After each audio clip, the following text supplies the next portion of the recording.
सावन का महीना था। सुबह से ही आसमान पर काले बादल छाए हुए थे। थोड़ी ही देर में तेज हवाएं चलने लगीं और देखते ही देखते मूसलाधार बारिश शुरू हो गई। लगता है आज बारिश जल्दी रुकने वाली नहीं है। हाँ, लेकिन भगवान का शुक्र है कि हम सब साथ हैं। बाबा, बाहर तो पूरा रास्ता नदी जैसा हो गया है। माँ, मुझे बिजली की आवाज से डर लग रहा है। डर मत बेटी, हम सब यहीं हैं। अचानक तेज बारिश के बीच किसी ने दरवाजा खटखटाया। बाबा, कोई दरवाजा खटखटा रहा है। इतनी बारिश में कौन आया होगा? पहले पूछ तो लो कौन है। भाई साहब, हम रास्ता भटक गए हैं। कृपया दरवाजा खोल दीजिए। कौन है? रामू ने धीरे से दरवाजा खोला। अरे, आप लोग तो पूरी तरह भीग गए हैं। जल्दी अंदर आइए। बेटा, भगवान तुम्हारा भला करे। आज तुम लोगों ने हमारी जान बचा ली। घर बहुत छोटा था। मुश्किल से 4 लोगों के बैठने की जगह थी। हमारा घर छोटा है, लेकिन दिल से आपका स्वागत है। मेहमान भगवान का रूप होते हैं। तुम सब बहुत अच्छे हो। सीता ने रसोई में देखा तो केवल 4 रोटियां और थोड़ी सी दाल बची थी। रामू, खाना बहुत कम है। जो है सब मिल बांट कर खा लेंगे। माँ, मेरी रोटी मेहमानों को दे देना। मेरी भी। बाहर बारिश लगातार हो रही थी। आप लोग कहाँ जा रहे थे? अपने बेटे से मिलने शहर जा रहे थे। फिर यहाँ कैसे आ गए? बारिश ने रास्ता भुला दिया। रात गहरी हो चुकी थी। बारिश की आवाज के बीच सब लोग सोने की तैयारी करने लगे। नहीं बेटा, हम नीचे सो जाएंगे। आप आराम कीजिए, यही हमारा फर्ज है। ऐसा मत कहिए। आप हमारे मेहमान हैं। सुबह हुई, लेकिन बारिश अभी भी जारी थी। बाहर चारों तरफ पानी ही पानी था। जब तक बारिश नहीं रुकती, आप यहीं रहिए। तुम लोगों का एहसान कभी नहीं भूलेंगे। लगता है आज भी निकलना मुश्किल है।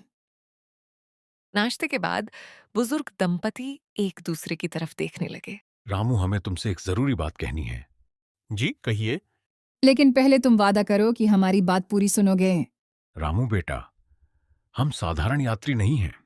फिर आप कौन हैं? हम कई गांवों में लोगों की मदद करने के लिए घूमते हैं। तुम्हारे घर में खुद खाने को कम था, फिर भी तुमने हमें खिलाया। हम इंसान की पहचान उसके व्यवहार से करना चाहते थे, उसकी दौलत से नहीं। गरीबी इंसानियत नहीं छीन सकती। अचानक फिर से दरवाजे पर जोर जोर से दस्तक होने लगी। बाहर बारिश पहले से भी तेज हो चुकी थी। रामू ने दरवाजा खोला। भैया, मेरी बच्ची को बहुत ठंड लग रही है, क्या थोड़ी देर रुक सकते हैं? अरे बहन, जल्दी अंदर आइए। गुड़िया, जल्दी एक सूखा कपड़ा लाओ। घर में केवल एक ही मोटा कंबल बचा था। ठंडी हवा झोपड़ी में घुस रही थी। सीता ने बिना कुछ सोचे वह कंबल उस महिला और उसकी बच्ची को दे दिया। नहीं बहन, तुम लोग ठंड में कैसे रहोगे? आप बच्चे पहले होते हैं। देखा, यही असली इंसानियत होती है। कुछ देर बाद बारिश थोड़ी हल्की हुई। सभी ने राहत की सांस ली। बुजुर्ग महिला की आंखों में आंसू थे।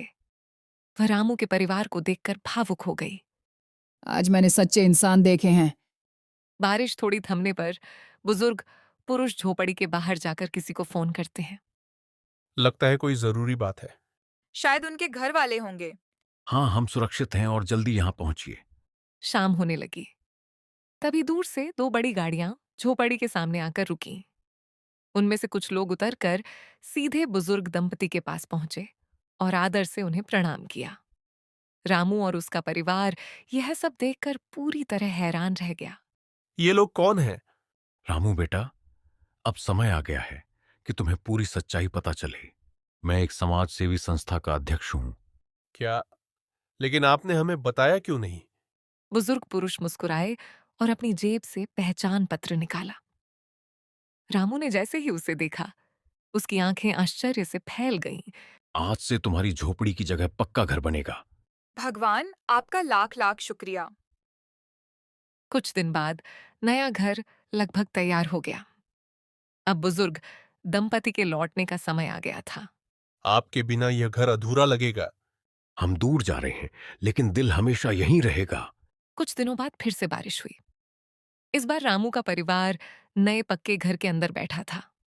बाहर तेज बारिश हो रही थी, लेकिन इस बार किसी को डर नहीं था। माँ, देखो, अब छत से पानी नहीं टपक रहा। अब बारिश कितनी अच्छी लग रही है। उस दिन की बारिश ने केवल एक झोपड़ी का नहीं, बल्कि कई लोगों के दिलों का अंधेरा भी धो दिया। सच्ची इंसानियत हमेशा अपना रास्ता बना ही लेती है।